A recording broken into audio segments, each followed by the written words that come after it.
Alors, mesdames, messieurs, je vous invite à nous retrouver à nouveau autour de la scène, puisque nous lançons la deuxième partie de la journée.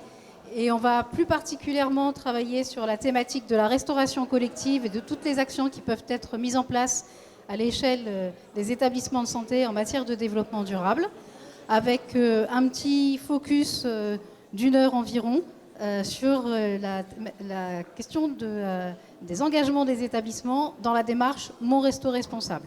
Donc je vais céder la parole aux différents intervenants. Juste pour vous annoncer simplement le programme de l'après-midi. Après ce temps autour de la restauration collective, nous avons encore des différentes petites thématiques qui se succéderont. Et je me permets de vous rappeler à 16h30 la conférence qui se tient non pas ici dans le hall, mais à l'étage en dessous, dans l'amphithéâtre, sur les engagements que chacun des professionnels peuvent prendre au quotidien autour de la préservation de la biodiversité dans leur action professionnelle. Donc je cède la parole à ma collègue Florence Gerhardt, responsable de la logistique et donc qui supervise la partie restauration dans l'établissement. Merci. Est-ce que nos responsables restauration me rejoindraient, hein? Eh ben, on y va. Venez. Voilà, merci. Bonjour, donc je suis Florence Gerhardt, directrice des achats, de la logistique et du patrimoine. Donc j'ai la chance de compter parmi nos équipes le service restauration. Le service restauration du CHR d'Orléans s'est engagé en novembre 2018, Monsieur Lefebvre, hein, dans la démarche Mon Resto Responsable. Et je tiens à remercier Pierre Lefebvre qui a été vraiment moteur et a su motiver ses équipes dans ses engagements. Aujourd'hui, nous accueillons Monsieur Ravenot qui représente mon Resto Responsable, qui vous en dira beaucoup plus sur les engagements. Nous avons la chance de pouvoir formaliser de nouveaux engagements dans cette démarche avec la restauration du centre hospitalier de Pithiviers, la restauration du centre hospitalier de Neuville-aux-Bois et celle du centre hospitalier ou EHPAD de Bonne-la-Rolande. Donc bravo à vous de vous lancer dans ce nouveau challenge. On sait que vous allez nous faire de beaux produits et de belles avancées. Voilà. Ok. Eh bien, merci de votre présence. Alors, nous, on est déjà lancé depuis, on dirait, 2008 dans la démarche HQE, parce qu'à l'origine, moi, j'étais dans le projet du nouvel hôpital, et comme on m'avait demandé de comment diriger les travaux de la cuisine et de mettre en place, la cuisine s'inscrivait dans un bâtiment HQE. Donc, on était déjà dedans, on a mis en place des éclairages avec détecteurs de présence, des réducteurs d'eau. Cette cuisine-là a été conçue aussi avec 80% de carrelage, parce que le carrelage, c'est recyclable par rapport à la résine. On a mis en place les cuissons de nuit pour baisser la consommation. Tout le matériel a été choisi dans le but aussi de baisser les consommations de gaz et d'électricité, les consommations d'eau. Et si on fait un rapprochement avec l'ancienne cuisine centrale, c'est sûr qu'on est bien mieux placé en dépenses énergie qu'on l'était dans l'ancien bâtiment. Donc à la suite de ça, depuis l'ouverture 2013 de la cuisine, comme on avait déjà travaillé sur la structure, il fallait bien valider l'engagement dans Mon Resto Responsable sur nos pratiques et ce qu'on allait mettre en place. Ça a mis un certain temps, 4 ans après, parce que l'ouverture, on a ouvert la cuisine en 2013 et seulement on a terminé l'ouverture de l'hôpital qu'en 2015, on ouvrait Pôle par Pôle. Et en 2017, on a mis ça en place. Et donc les engagements qu'on va vous présenter, que M. Ravenot va vous présenter, et les mesures que j'ai mis en face pour aujourd'hui déclencher sur une séance de garantie. Non ? Voilà. Donc, moi, je voulais surtout remercier Sébastien, le responsable de restauration de Pithiviers, Thierry, responsable de restauration de Neuville-aux-Bois, et Thierry aussi, responsable de Bonne-la-Rolande, qui ont été volontaires tout de suite pour intégrer cette démarche. Je tiens à le préciser, c'est une démarche volontaire. hein. Il n'y a pas d'obligation, ça ne fait pas partie d'un décret. C'est véritablement un état d'esprit et essayer de respecter, je dirais, l'environnement à travers nos pratiques, hein, qui sont certes pas toujours vertueuses en cuisine, mais on essaye de plus en plus. Et notre combat dans les années à venir va être surtout le plastique. Donc le plastique, va y avoir des solutions. Pour l'instant, on n'en est qu'aux prémices, parce que si on mettait, par exemple, les barquettes en matière végétale, on n'a aucune garantie aujourd'hui sur le plan sanitaire. Et comme on fabrique 11 jours d'avance sous atmosphère modifiée, il ne faudrait pas non plus déclencher une TIAC tout en faisant du développement durable. Voilà.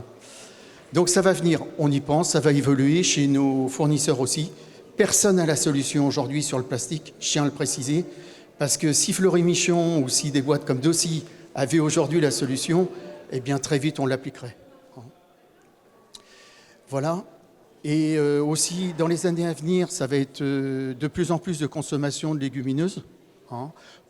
Peut-être pas pour autant baisser la consommation de viande, même si on s'attend vers une diminution, puisque là, on est à l'hôpital, je le rappelle, hein, et pour les diététiciennes, de toute façon, une protéine animale ne remplacera jamais une protéine animale. Hein, ou alors, il en faudra... végétale, excusez-moi. Donc voilà, il y a aussi à l'hôpital, ça fait des prescriptions. Tous les menus sont à base de prescription. Et pour nous, c'est un plateau égale une prescription médicale. Voilà, je ne sais pas où est Monsieur Ravenot. Voilà. Monsieur Ravenot, si je peux vous passer le micro.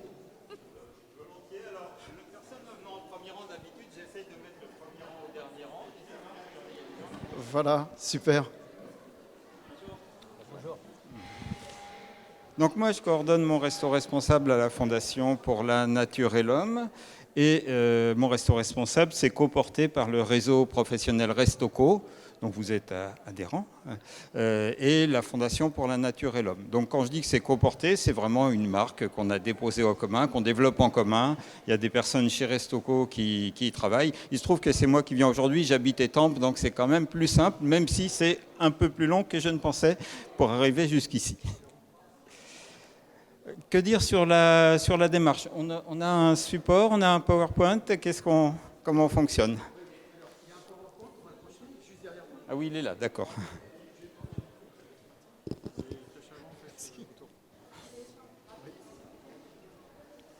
Une. Ah, mais je ne vais pas être tout seul sur l'estrade, moi. Madame Gérard, le mot de bienvenue, il a été prononcé ? Il a été prononcé. Bon. On a été présenté. On a décrit déjà notre philosophie. Et on a commencé notre présentation un petit peu au Restoco. Pourquoi on était rentré dans Restoco ? C'était de toute façon une démarche, une continuité de démarche par rapport aussi à l'établissement qui est HQE, haute qualité environnementale, et dans laquelle la cuisine centrale s'inscrit, puisqu'on est dans les murs. Alors, à propos de cuisine centrale, on voit qu'il y a une visite du restaurant. Elle est prévue. Comment c'est sur inscription? Elle a été faite ce matin. Alors, visite du restaurant, on peut la faire par la suite. Ceux qui sont intéressés pour visiter la cuisine centrale, je m'y engage. Oui, là, on parle de restaurant, mais c'est la cuisine centrale dont il s'agit. Cuisine centrale, restaurant, on fera les deux. Le self et le restaurant. Ceux qui sont intéressés, il n'y a aucun problème. À la suite, je me mettrai là et on peut faire on vous fera voir le circuit. Il y en a pour 3 quarts d'heure, le temps de descendre, d'aller s'habiller, voilà, au pas. Donc ici, on vous présente les étapes de la démarche Mon Resto Responsable. Eh bien, on commence par s'évaluer avec un questionnaire d'auto-évaluation. On reçoit la visite d'un collègue, d'un voisin. Exactement. C'est facultatif, mais c'est toujours bien de recevoir la visite d'une autre structure déjà engagée dans la démarche. On définit en équipe des engagements, on les présente lors d'une séance publique, et nous, on est déjà ici. Exactement. On est déjà ici, c'est-à-dire que ça fait plusieurs années que vous êtes dans la démarche, et aujourd'hui, on est une séance participative de garantie. Alors, participative, vous allez voir pourquoi, c'est parce que c'est vous qui allez apporter la garantie en fonction de ce que va vous donner Monsieur Lefebvre comme information. Mais eux, ils en sont là. Non, là, très exactement. Donc, Ouais, ouais. voilà, l'idée, c'est qu'aujourd'hui, le CHU, qui est engagé depuis longtemps, fasse sa séance de garantie et qu'ensuite, on vous présente les engagements communs pour plusieurs hôpitaux du groupement hospitalier de territoire. Voilà. Alors, ce sont les jauges qui sont issues du questionnaire Mon Resto Responsable que vous aviez rempli en 2018, parce qu'entre-temps, il s'est passé des choses, vous êtes au courant. Voilà. Et donc, on en est à 2023. Vous voyez l'évolution. Alors que j'explique, c'est des jauges qui vont du vert clair au vert foncé, c'est-à-dire qu'il n'y a pas de rouge. Évidemment, ça suppose que vous respectez toutes les normes d'hygiène, de qualité, etc. Donc, c'est ce qui mesure ce que vous mettez en place qui va au-delà de la réglementation concernant la démarche développement durable. Vous étiez engagé à créer de nouvelles recettes à base de légumes locaux biologiques, potage maison, etc. Alors, ces nouvelles recettes, déjà, si c'est nouveau, ça c'est appétissant. Qu'est-ce qu'il y a là-dedans? Alors, on s'est engagé sur ce critère à faire un potage maison. À l'hôpital, c'est hyper important. Le potage, c'est un produit phare. Et surtout qu'avec des légumes bio. Alors, on fait 500 kilos à peu près. Il y a 500 kilos de légumes qu'on achète bio pour faire le potage. Et 500 kilos par potage? Non, 500 kilos par tournée, puisqu'on fait 1000 litres de potage. Voilà. Et ça, là, ça contient combien, ça? 300 litres. Donc, on fait 3 marmites comme ça. Voilà, de potage entièrement bio. Et je ne peux pas mentir, puisque la productrice est là. Elle a fait l'honneur de venir nous retrouver. Alors, vous voyez, je ne peux pas... Voilà, merci. Vous êtes à quel endroit? Voilà, et je crois que depuis ce temps-là, le potage est fort apprécié à l'hôpital, même si les repas sont décriés, parce qu'on n'est pas toujours... je veux dire, c'est difficile, le repas à l'hôpital, entre les régimes, les textures, et puis ils ne choisissent pas toujours. Donc, mais au moins, le potage, c'est vraiment un produit phare qui est aussi bien apprécié au self que par les patients, que par les résidents. Finalement, pourquoi vous faites autre chose? Une bonne soupe, ça tient bien au corps. Exactement. Mon grand-père, il mangeait un potage le soir et c'est un morceau de fromage, c'était bon. Hein, c'est vrai. Il a vécu jusqu'à 94 ans. Donc. Oui, mais je pense que les diététiciennes ne vont pas être d'accord avec moi si je leur donne ça. Est-ce qu'il y en a dans la salle? Il n'y a pas de diététicienne? Bon, alors. Voilà, il y en a 2. Est-ce que Nathalie, ça suffirait un potage? Comment? Oui, oui. Donc, il faut quand même assurer la couverture nutritionnelle. Voilà, quotidienne. Alors, sur l'assiette responsable, je précise bien, ces jauges, ce ne sont pas des pourcentages. Ça ne veut pas dire que votre assiette, elle est responsable, elle est passée de 10 à 25 ou 30% de responsable. En fait, le questionnaire, c'est des réponses oui-non et c'est des réponses oui aux pratiques. Donc, ça ne signifie pas un pourcentage, mais vous voyez tout de même que les jauges montent, sauf la proximité peut-être, où vous avez... Je ne sais pas si ça traduit la réalité, c'est le fait de traduire avec de s'approvisionner auprès de producteurs locaux, peut-être. C'est ça. Et dedans, il y a les fruits frais et puis les légumes qu'on achète directement bruts, donc qui ne sont pas forcément du département, parce que je vous rappelle que dans le département, on est les premiers producteurs de concombres. Les tomates, c'est pas mal, mais on ne couvre pas tous les besoins. Alors là, Benoît va rectifier. Qu'est-ce qu'on a, Benoît? Du chou vert dans le département? Salade, maraîchage. Mais après, bon, les carottes, bien souvent, on va les chercher hors département. Voilà. Donc là, je veux vraiment la proximité, c'était dans le département. D'accord, oui, parce qu'en fait, nous, on considère comme proximité 150 à 200 km. Donc, si ça se trouve, en prenant aussi large que ça, vous seriez plus haut. Et je remarque toujours la cuisine qui mesure, alors ça ne mesure pas la qualité de ce qui est servi, hein, ce n'est pas sur un questionnaire que vous mesurez ça, mais ça mesure le fait que vous fassiez des produits maison, que vous variez les approvisionnements, etc. Voilà ce que mesure la cuisine. Voilà. Alors, agriculture responsable, je voudrais juste revenir. Entre 2018 et 2023, on a eu une évolution chez nos fournisseurs où ils travaillaient de plus en plus avec des légumes aussi bien surgelés, mais en HVE, haute valeur environnementale.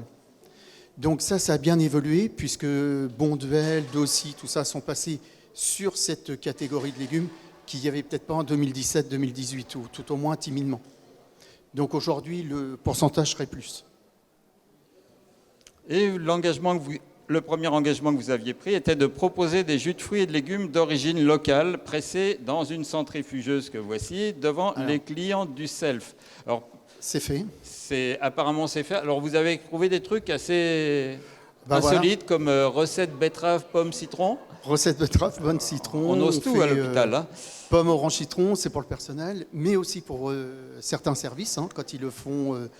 Quand le personnel le fait eux-mêmes dans les services, ils ont des centrifugeuses. Mais au Self, vous en avez au moins une fois par semaine. Alors dans la salle, est-ce qu'il y en a qui ont testé le betterave, pomme, citron? Non, betterave, pomme, citron, personne n'a goûté? Si? Voilà. Bon, un retour favorable. Voilà. Un client fidèle, monsieur Legros. Merci.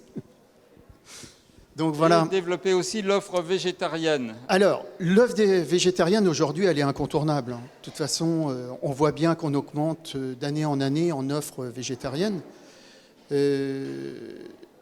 Donc on trouve de plus en plus de produits pour pouvoir répondre à la demande sur le marché, parce qu'on est soumis au marché public aussi. Hein. Faut-il encore que nos fournisseurs aient les produits, parce que si on ne les a pas, on ne pourra pas produire.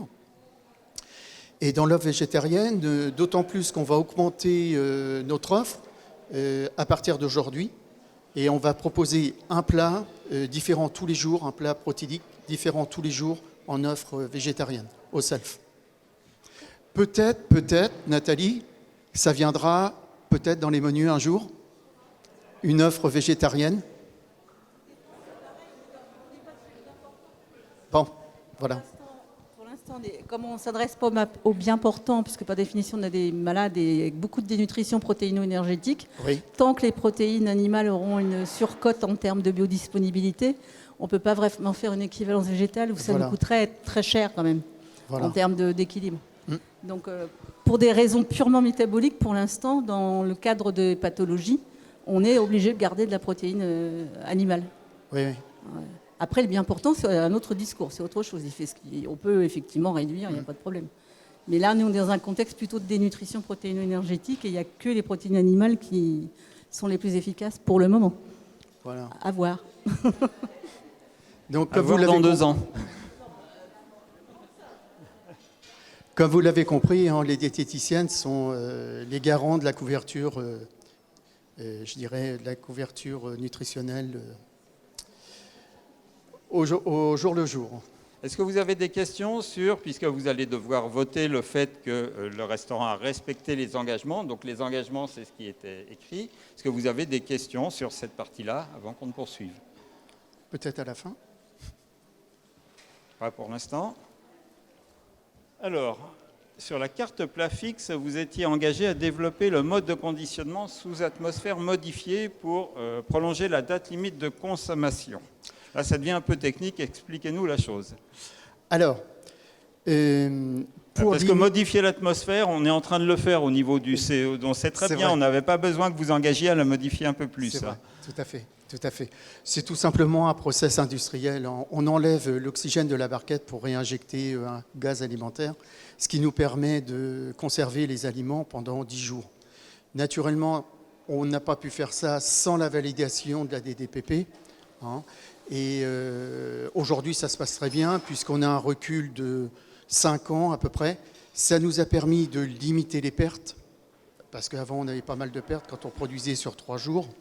Quand on fait 6000 repas jour, on n'a pas toujours le bon compte à la fin.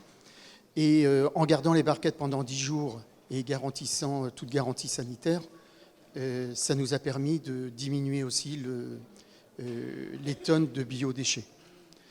Donc, ça s'est mis en place. Toute notre carte fixe est faite sous atmosphère modifiée. Un exemple, avant on faisait cuire des pâtes 3 fois par semaine. Aujourd'hui, on fait cuire les pâtes qu'1 fois par semaine. Donc c'est un exemple qu'on vous donne. Il y en a un qui se dit, allez, c'est à toi, c'est la corvée de pâtes et tu fais toutes les pâtes de la semaine. Ça doit faire des volumes aussi, j'imagine. Ah, ça fait des volumes, là, il faut. Voilà, mais il y a ce qu'il faut. S'il y en a qui viennent visiter la cuisine, vous verrez qu'on est suffisamment équipé. Moi, je vous incite vraiment à y aller, hein, pour ceux qui ne l'ont pas vu, c'est impressionnant. Vous étiez engagé à développer le tri en salle de self. Alors, et à informer les clients sur leurs résultats et les peser. Alors ça, c'est fait tous les mois, puisque c'est le responsable qualité qui affiche le poids sur les reliquats dans les assiettes. Hein. On est sur le self. Le mois dernier, on a eu pour vous un ordre d'idée 800 kilos en un mois. Bon, ce qui n'est pas exagéré. 800 kilos, ça paraît impressionnant comme ça sur un mois, mais si vous le divisez par 20 jours d'ouverture et par le nombre de plateaux, on fait 800-900, vous allez voir que par plateau, ça fait 20-30 grammes. Donc, en milieu scolaire, on est aux alentours de 100 grammes, hein, oui. malheureusement. Oui. Bon. On peut descendre jusqu'à 40-50, mais on est le plus souvent aux alentours de 100 grammes en milieu scolaire. Donc, plutôt de bons élèves ici. Dans l'ensemble, oui. Oui, on n'a pas de perte. Enfin, c'est pas flagrant. C'est pas choquant. Et les produits lessiviels écolabellisés, vous étiez engagé à les privilégier. Oui. Alors, qu'en est-il? Parce que ça, c'est une question qu'on retrouve partout, question sensible. Et si même l'hôpital se met aux produits écolabellisés, oui. Ça veut dire que normalement, personne n'est tombé malade, il n'y a pas eu de... Non, il n'y a pas à cause de ça, en tout cas. Non. Il y a suffisamment encore les fongicides pour pouvoir désinfecter, donc il n'y a aucun problème. Oui, on s'était engagé, c'est une évolution sur nos marchés, de prendre des produits lessiviels éco-label, déjà pour les affluents qu'on rejette à travers nos tunnels de nettoyage. Et puis c'était aussi une griffe dans le cadre de notre démarche et notre état d'esprit. Voilà. Il n'y a pas eu d'inquiétude de la part du personnel, parce que moi j'en entends par ailleurs, oui, ça mousse pas autant, ça sent pas la fraise, enfin voilà. Non, parce qu'il y a une formation à la mise en place de ces produits-là. Donc les questions ont été soulevées lors de cette formation. Et puis après, au contraire, tout le monde est sensible aujourd'hui, même en cuisine, aux pertes et puis à ces produits-là. Labellisés. Et enfin, pour l'engagement social et territorial, puisque mon resto responsable, c'est vraiment une de ses caractéristiques, c'est de travailler avec les acteurs du territoire et de créer des dynamiques locales. Vous vous étiez engagé à l'époque à étudier une politique de dons avec les associations locales. Alors, si c'est ça votre association locale, j'ai été un peu surpris par la photo. Non, je vais vous expliquer. C'est vrai que l'objectif, c'était de trouver une association, association caritative pour pouvoir passer régulièrement, au moins une fois ou deux, voire 3 fois par semaine, à 17h pour pouvoir enlever les reliquats. Donc, au départ, l'idée paraît super. Et puis après, très vite, quand j'ai rencontré les associations, ils m'ont vite dit on va être contraints déjà à respecter la chaîne du froid. Ils ne sont pas équipés. Rarement, ils sont équipés pour pouvoir garantir la chaîne du froid. Deuxièmement, ils m'ont dit, oui, mais si un soir vous nous appelez, que vous n'avez pas de repas, comment on va faire? Nous, on va se reporter sur quoi? Ça commençait à poser un peu questions et problèmes. Et puis après, troisièmement, c'est que notre responsabilité quand même était engagée sur la distribution à l'extérieur de l'hôpital. Donc ça veut dire que les repas qu'ils prenaient à 17h, il fallait absolument qu'ils soient distribués avant minuit. Et dans quelles conditions? Parfois quand c'est dans les voitures et distribué à des gens qui sont dans la rue. Donc, on n'a pas trouvé d'association. Moi, je crois qu'on prend à la suite de ça, parce que j'ai rencontré pas mal d'associations, 5. À Orléans, on ne peut pas mourir de faim. Ça, je vous le garantis. Ce n'est pas possible. Il y a des distributions de repas gratuits. Je crois qu'il y en a 9 dans la ville. Mais par contre, il n'y a pas assez de logements et on peut dormir dehors. C'est ce que m'ont dit les associations. Le problème, c'est que les lits à l'hôpital, vous n'en avez pas suffisamment non plus, en général. Voilà. Donc voilà. Alors, comme je n'ai pas trouvé d'association, je me suis dit, il va falloir qu'on prenne le problème autrement. Il y a 2 choix. Soit on les fait enlever une fois par semaine pour le compostage. Donc on avait démarré sur du compostage avec Veolia. Ils venaient les ramasser une fois par semaine. Ou soit en méthanisation. Donc, on a fait pendant 3-4 ans le compostage, et là, on est en ce moment sur la méthanisation. Il n'y a rien de perdu, puisque tout passe en méthanisation pour ensuite chauffer des logements, et voilà. Il est où votre méga méthaniseur, là? Alors ça, c'est la centrale, normalement, qui doit se trouver à Trappes, et c'est Bionerval. D'accord. J'en ai un à Étampes aussi. Vous en Plus oui, près étant bah, possible. pas loin Ouais. de chez moi, oui. Voilà. Donc voilà, c'est une solution comme une autre. Bien sûr qu'on aurait préféré faire une politique de dons. Et pendant un moment, je me suis même posé la question de dire, ce qui serait pas mal, c'est peut-être réserver un petit local à l'hôpital et pourquoi pas faire un petit restaurant pour les sans-abri, ceux qu'on fait, limité à 10 personnes, où le soir on donnerait les reliquats. Voilà, peut-être, hein, peut-être. Mais après, il faut la structure, il faut naturellement l'encadrement, la surveillance, il faut tout ça. Mais c'est plus difficile. Non.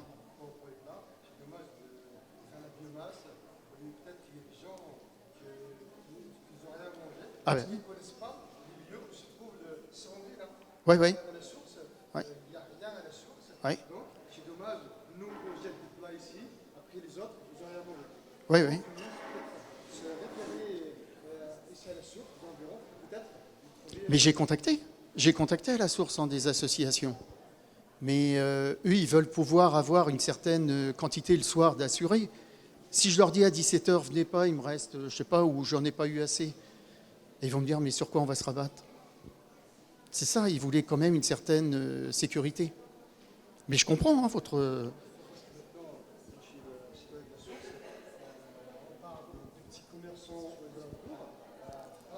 Plusieurs fois, ils ont annexé du pain, des aliments comme ça. Ils le ramènent à l'association de la mosquée, ils le déposent là-bas. Tous les gens qui viennent à la mosquée, ils profitent Oui. au lieu de les jeter. Oui, mais ce n'est pas des produits frais. Le pain et tout ça, c'est conservation en température ambiante. Voilà, c'est ça. Oui, c'est pas du frais. Ah, voilà, voilà. Moi, je vous parle du frais. Hein. Voilà, c'est pas du frais. Le frais, c'est compliqué. Hein. Alors j'ai vu une solution au CHU de Normandie, de Rouen récemment. Oui, Rouen. Et pour eux, ils ont mis dans l'espace, dans leur hôpital, à côté du coup d'un des selfs du personnel, un endroit spécifique où ils vont distribuer la nourriture à coût très faible. 50 centimes la part de fromage, par exemple, etc. Donc, ils ont déjà une zone de distribution à laquelle les gens viennent, où ils viennent acheter quand ils veulent manger rapidement. Et là, ils ont rajouté carrément un frigo, enfin un présentoir où c'est des produits du jour, pour le coup, et ils le présentent à coût. Et les étudiants peuvent y venir. Alors, vous devenez CHU, donc vous allez avoir des étudiants. Et les étudiants, c'est un vrai public qui a besoin, qui a des difficultés financières, donc qui pourraient être des bénéficiaires aussi. Hein. Il y aura peut-être des choses à étudier avec eux, du coup, sur le site du CHU. Oui. D'autres questions? Enfin, le dernier engagement que vous aviez pris, c'était de sensibiliser le public à la démarche Mon Resto Responsable à travers les adhérents Restoco, etc.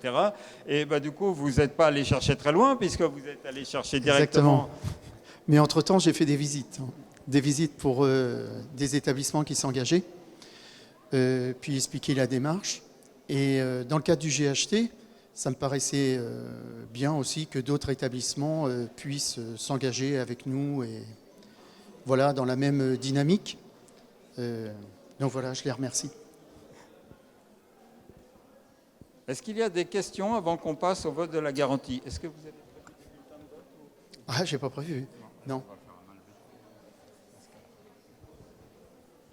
Pas de questions? Tout le monde a tous les éléments en tête pour pouvoir voter. Alors, j'ai précisé les règles du vote de la garantie. Donc, on n'a pas de bulletin de vote, là, on va faire à main levée, sauf s'il y a des objections à qu'on fasse à main levée, mais ça va être compliqué à gérer, sauf s'il y a une photocopieuse juste à côté. Si on a une majorité des 3/4, on considère qu'on est dans le rythme normal et qu'il y a une approbation, et donc la garantie est renouvelée pour une période de 2 ans. Si la majorité était entre 1,5 et 3/4, ce serait renouvelé pour 1 an, et dans 1 an, on vous demanderait de refaire une séance publique. Et si on était à moins de la moitié, eh bien dans ce cas-là, on vous demanderait de ne pas afficher le logo pendant 1 an et de refaire une séance publique dans 1 an. On essaie d'avoir un système qui soit à la fois très souple, puisque c'est une démarche volontaire, et donc vous essayez de progresser, mais qui ait aussi une crédibilité, un sérieux. C'est pour ça que les gens qui vont voter, on va faire un vote à main levée, sont tous les participants, sauf évidemment les personnes directement du service restauration. Tout à fait. De l'hôpital. Tout à fait. Alors, je ne regarde pas, je me tourne. Voilà, ce sera plus simple.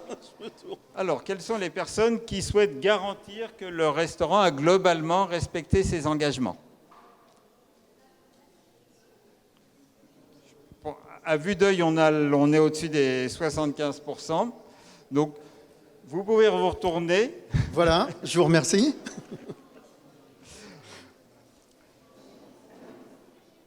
Ben, qu'est-ce qu'il faudrait peut-être faire? L'applaudir. Enfin, les applaudir.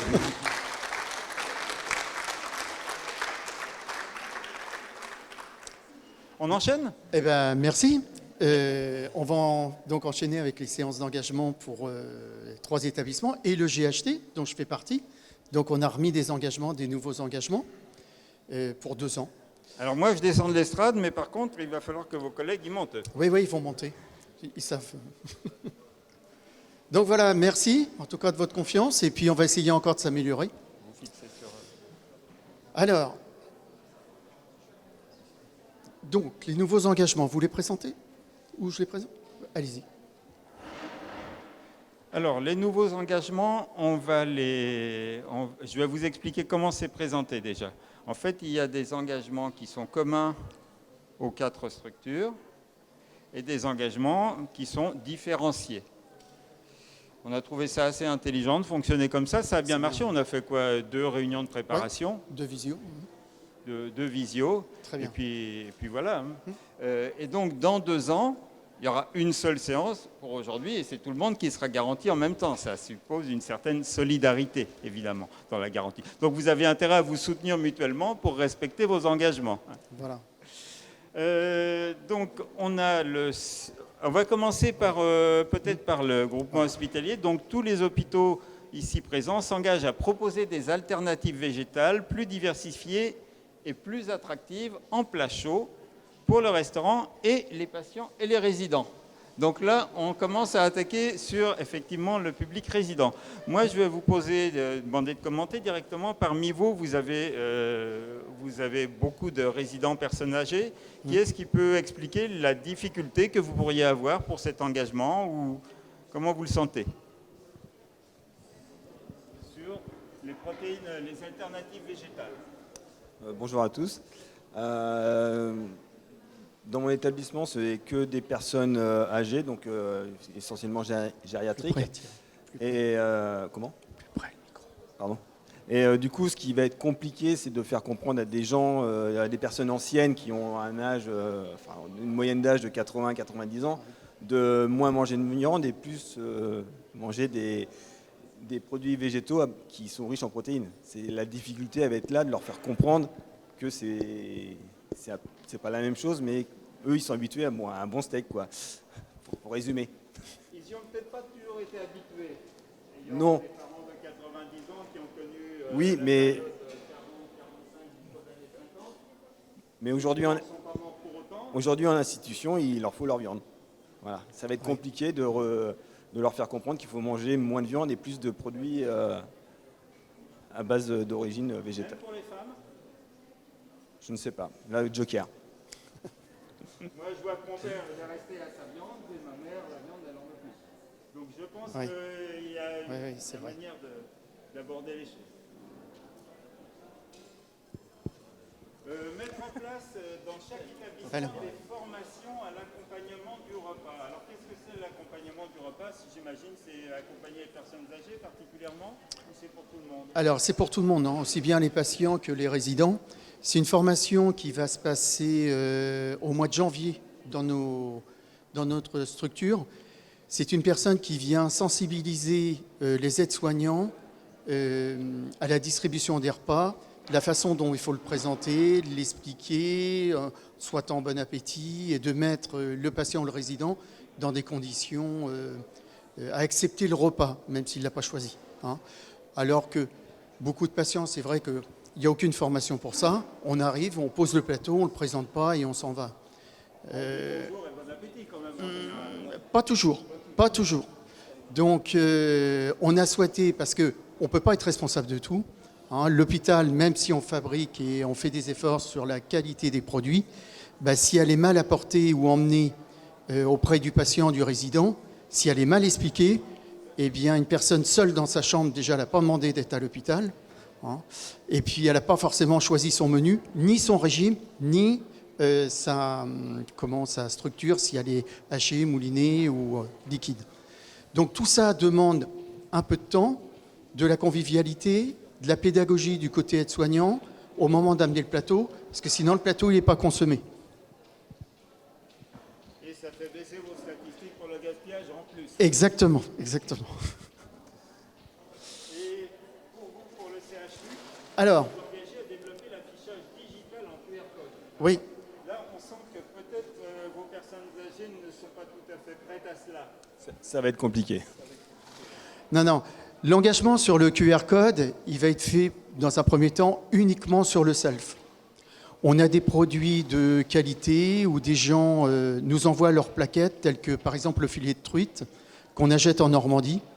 C'est un couple qui fait ça. Et franchement, ils travaillent d'une façon remarquable. Et en valorisant, en mettant en avant le QR code, eh bien, ceux qui vont s'intéresser ou consommer le filet de truite et qui vont vouloir voir véritablement comment il a été traité derrière, il n'y a pas mieux qu'un QR code pour se connecter directement à la société. Voilà, c'est véritablement ce qu'on a envie de développer. Si vous avez des remarques, des questions, des suggestions, allez-y. Ah oui. Attendez, je vais mettre par là. Donc, voilà. Sur l'assiette responsable, le GHT s'engage à porter la part de l'approvisionnement en produits Egalim à 10% minimum et à 20% pour l'hôpital d'Orléans. On va peut-être passer la parole à votre voisin, que chacun puisse s'exprimer. Qu'est-ce que c'est déjà ces produits Egalim ? Alors, c'est tous les produits un petit peu éco-responsables, bio, labellisés. On doit respecter un petit peu ce pourcentage avec un peu de mal quand même. Oui, alors je rappelle que le pourcentage défini par la loi Egalim, c'est 50% de produits Egalim. L'essentiel, c'est de prendre le chemin, je dirais. Ouais. Parce que actuellement, vous savez combien vous en avez en pourcentage ou même pas ? On doit être à 5%, je crois. 5%. 5%. Déjà passé de 5%. Vous auriez pu prendre un objectif de doubler, ça aurait fait plus d'effet, si vous voulez. Ça reste compliqué, mais bon, on va y arriver. On va y arriver. Ça reste compliqué pour des questions budgétaires, tout simplement ? Question budgétaire et puis d'approvisionnement aussi. On n'a pas la chambre d'agriculture quelque part dans la salle, là ?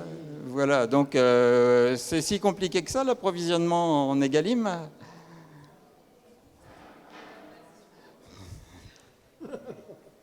Ah ben vous avez levé la main, tant pis pour vous, hein. Ah ben, si la Chambre d'agriculture n'est pas capable de nous expliquer si c'est simple ou pas de s'approvisionner au niveau local, franchement...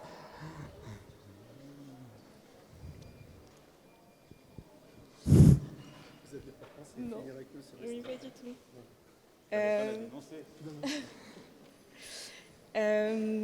Au niveau Egalim, oui, ce qui va être compliqué, ça va être... parce que Egalim, c'est les produits de qualité, donc labellisés, et les produits bio, du coup. Et donc, ça n'intègre pas les produits locaux. Ils peuvent être quand même labellisés. Oui, ils peuvent être labellisés, mais du coup, c'est plus difficile de trouver des produits labellisés sur le territoire, quand même, que des produits locaux. Voilà. Les problématiques, merci. C'est la Chambre d'agriculture qui le dit. En fait, moi, ce que j'en déduis, c'est que les producteurs locaux doivent aussi, et c'est l'idée de la restauration collective, de créer un volume d'achat suffisant pour que les producteurs locaux passent dans un premier temps, par exemple, à HVE, haute valeur environnementale 2, puis niveau 3, puis bio éventuellement. Voilà l'idée, c'est qu'avec le marché que vous avez, vous puissiez tirer les producteurs. Alors, je crois que la loi Egalim en restauration collective, elle a pris un petit peu de plomb dans l'aile. Déjà, on s'est pris 15% sur l'alimentation due à l'inflation, hein. Plus, je dirais, ces produits-là, qui sont un peu plus chers. Donc, plus il y aura de demandes, plus ça va baisser. Mais pour l'instant, c'est des produits quand même qui coûtent déjà 10% plus cher. Oui, il y a plus de travail derrière, donc c'est pas étonnant. C'est bien normal. Mais avec l'inflation, c'est dommage que... ça a freiné l'élan. Mais on va y revenir. Ceci dit, la loi est dure, mais c'est la loi. La loi, elle reste, elle donne l'objectif à long terme. Mon resto responsable, vous, c'est important que vous preniez le chemin. Si vous y arrivez en 2 ans, si vous y arrivez en 3 ans, en 4 ans, au final, vous aurez... En fait, on part de tellement loin. Et merci pour votre témoignage, parce que ça dit bien ce que ça veut dire. En fait, les producteurs locaux, pour beaucoup, ne sont pas encore dans une démarche de qualité labellisée, etc. Donc, il faut tirer tout ça. Ce n'est pas de leur faute non plus. Si on ne leur achète pas leurs produits, enfin voilà, il faut qu'il y ait une demande pour qu'il y ait une offre. Oui. Je vais passer aux éco-gestes. Alors, pour les éco-gestes, là, c'est tout le monde qui s'engage, une solidarité. Donc, éliminer les contenants plastiques. Ah ça, c'est peut-être Pierre qui avait le plus de problèmes avec ça, non? Alors, aujourd'hui, on conditionne à l'hôpital entre 25 et 30 000 barquettes par jour. 25-30 000 barquettes par jour, pour autant, on ne pourra pas revenir à l'assiette et aux cloches, notamment pour diverses raisons. La première, c'est les difficultés de recrutement de personnel. Il n'y a aucun personnel qui serait d'accord pour faire marche arrière et à laver des assiettes, à frotter les assiettes et les cloches. Une par une, je suis d'accord avec vous, mais il y a quand même des appareils qui permettent de... Non, même ça? Non. Aujourd'hui, c'est problème numéro 1, le recrutement en restauration. Si on rajoute ce problème-là, mais là, on ne va plus trouver personne. Deuxièmement, de revenir à l'assiette et aux cloches, ça ne serait pas une solution. Déjà, sur le plan sanitaire, ce n'est pas garanti. Quand vous voyez nos tunnels de lavage, quand vous passez une assiette dans nos tunnels de lavage, l'eau de renouvellement qui se trouve dans le fond de la cuve, à hauteur à peu près de entre 100 et 200 litres, est renouvelée tous les 3-4 passages. Et même pas, il est renouvelé qu'à 30%. Donc, on relave avec de l'eau qui a déjà lavé. Mais c'est comme dans votre lave-vaisselle. C'est pareil.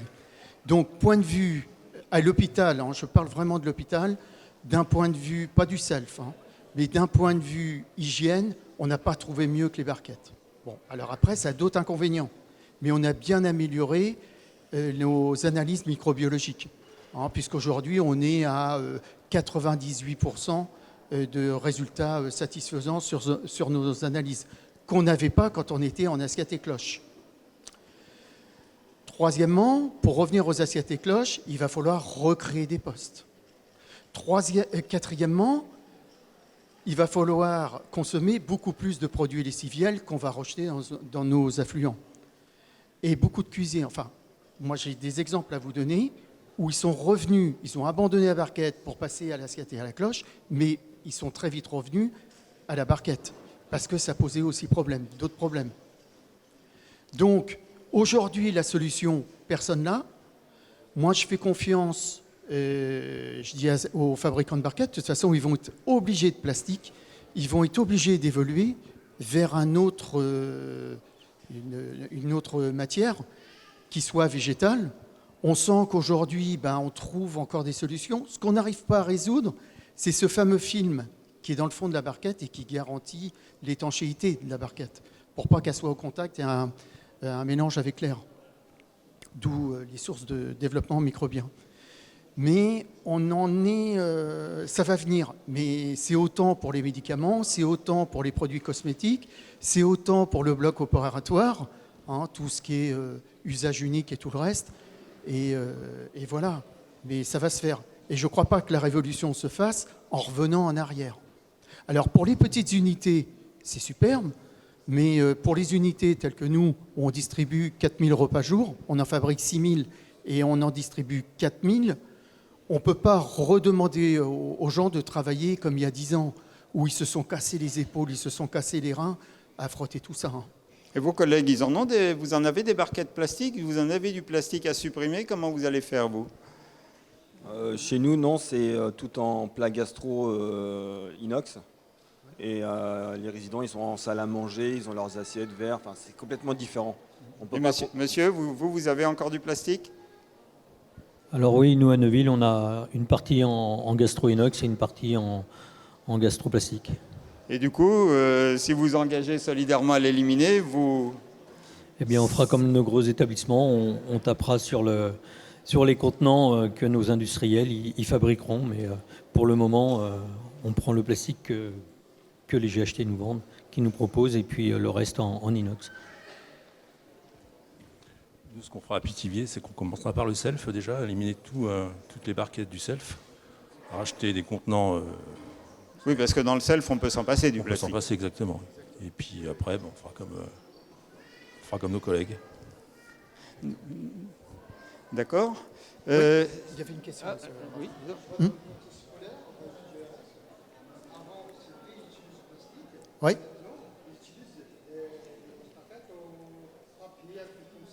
Des baquettes cartonnées. Oui, on va y venir. Non, mais on va y venir. Seulement une chose, c'est qu'à l'hôpital, on est soumis au marché public. Et quand vous avez un marché pour 4 ans, vous ne pouvez pas dire finalement, je veux plus de ça et je vais prendre ça. C'est pas ça les marchés publics. Vous avez des engagements à respecter. Quand on va changer de marché, véritablement, on va étudier une autre solution. Mais faut-il encore cette autre solution soit appropriée à la situation? Mais comptez sur moi, s'il y a quelque chose à faire dans ce domaine-là, il faut le faire. Il faut avancer, il faut évoluer.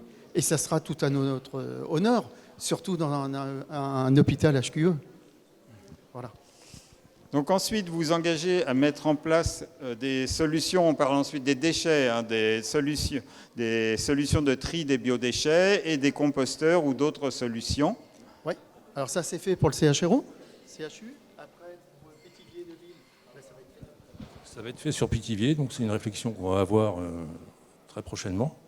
Et qui pourrait être un composteur juste à côté de l'hôpital. Voilà. Hein.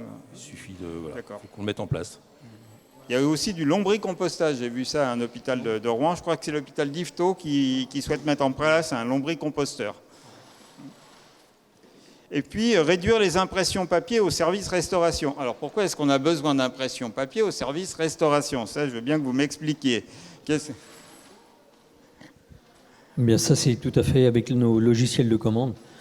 On sort énormément de feuilles pour les productions, pour les plateaux résidents et tant qu'on on n'est pas passé tous au numérique et tous ceux qui ne sont pas encore au numérique, il faut bien faire des traces papier, quoi, malheureusement.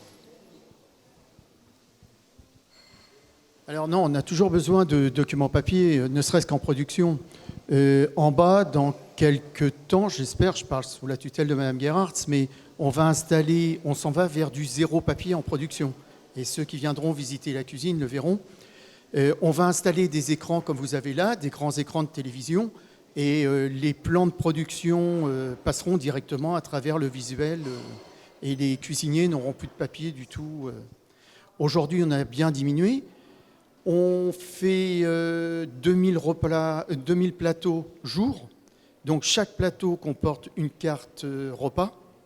Donc ça, jusqu'à aujourd'hui, on ne peut pas y couper. Il faut absolument que le patient ait son menu, son nom et tout ça au moins pour la distribution, parce que sinon ils vont s'y perdre. Donc là, aujourd'hui, on n'a pas la solution pour... ou alors après, on aura peut-être des plateaux numériques. Je ne sais pas, dans le fond, il y aura la carte plateau. Je ne sais pas, hein, peut-être dans un futur monde, mais pourquoi pas. Mais en tout cas, il y a une vraie réflexion aussi à mener là-dessus. Et enfin, pour l'engagement social et territorial, dernier pilier, vous prenez 3 engagements, donc des repas à thème avec des produits locaux Centre Val-de-Loire. Donc ce coup-là, vous êtes directement concerné puisqu'on ne demande même pas qu'ils soient, si possible, s'ils sont labellisés, c'est mieux, mais en tout cas, ils seront locaux. Mettre en valeur les producteurs locaux et leurs produits, vous avez bien fait de venir. Et enfin, proposer la démarche Mon Resto Responsable aux structures proches de nos établissements. J'y reviendrai après. Pour les produits locaux, ça va être... c'est pas forcément les mêmes producteurs près de chez vous, du coup. Vous avez un groupement d'achat. Comment vous fonctionnez pour des producteurs locaux entre vos 4 établissements? Producteurs locaux, je parle départemental, hein. Pas... Oui, non, mais moi je me dis, à Beaune-la-Rolande, par exemple, je sais que pour l'avoir visité, on avait soutenu cette structure qui a lancé une production de maraîchage en insertion. Si vous les faites travailler, c'est bien, quoi. Ah oui, c'est le but. C'est le but, c'est de les faire travailler, surtout de faire des repas, un repas à thème autour de ces produits-là, et qui seront dans les 4 établissements. Oui, pour ma part, je vais voir M. Ranty. On travaille depuis un petit peu avec les jardins de la voie romaine, effectivement, qui sont spécialisés dans les produits bio. La voie romaine, c'est une autoroute maintenant, mais bon. Il est M. Ranty là-bas. Voilà, et, venez, je vous en prie. Et nous, à Bonne-la-Rolande, on a un producteur de pommes de terre qui est vraiment du local, donc on en profite aussi, quoi. Bon, alors donnez-nous des nouvelles de la voie romaine. Je disais que c'est une autoroute. Non, il y a voie romaine dans un sens, mais il y a l'autoroute de l'autre côté. Je vous en prie, montez. Comment ça se passe, cette structure, et comment ça fonctionne? Bonjour, nous on est un atelier chantier d'insertion, donc on est basé sur le Beaunois et le Pithiverais, on a 4 jardins. Et depuis maintenant quelques mois, on travaille avec l'hôpital de Beaune sur la distribution de nos produits. Donc nous on fait du maraîchage bio, que des légumes bio. Et puis ça fonctionne très bien. Voilà. Il y a aussi derrière tout un accompagnement social, donc ça a double sens. On nourrit les patients avec des produits sains, et puis en même temps derrière il y a toute une action sociale. Donc voilà, ça a beaucoup de sens pour tout le monde.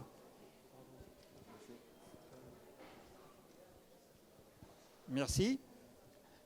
Et on disait proposer la démarche Mon Resto Responsable aux structures proches de vos établissements, c'est-à-dire qu'à partir du moment où on a les hôpitaux qui s'engagent dans la démarche, les hôpitaux ils sont dans des villes, et dans des villes il y a d'autres restaurants collectifs, donc l'idée qu'il y a derrière c'est d'aller voir les voisins en gros. Qui connaît ses voisins déjà? Qui a commencé à tisser des liens? Ah oui, j'ai commencé à en parler avec mon collègue de la cuisine centrale de Pithiviers, M. Moulin. Qui pourrait prendre contact avec vous. Eh bien écoutez, on verra, justement, on a 2 ans pour ça, vous aussi? Alors moi sur le local non, mais l'autre jour j'ai été à l'hôpital de Sully-sur-Loire, j'en ai parlé au responsable de la cuisine de Sully-sur-Loire. En fait le bouche à oreille c'est quelque chose qui doit fonctionner, qui marche très bien, surtout entre pairs. Parce que si c'est un cuisinier, un responsable de cuisine qui dit à un autre, tiens, tu pourrais essayer ça, c'est beaucoup plus crédible. C'est comme ça que ça va fonctionner. Je crois qu'on en est aux derniers engagements. Non, je suis revenu. Voilà, est-ce qu'il y a des questions, des remarques? Vous pouvez les encourager, les féliciter. Eh bien, on va remettre les logos. Merci.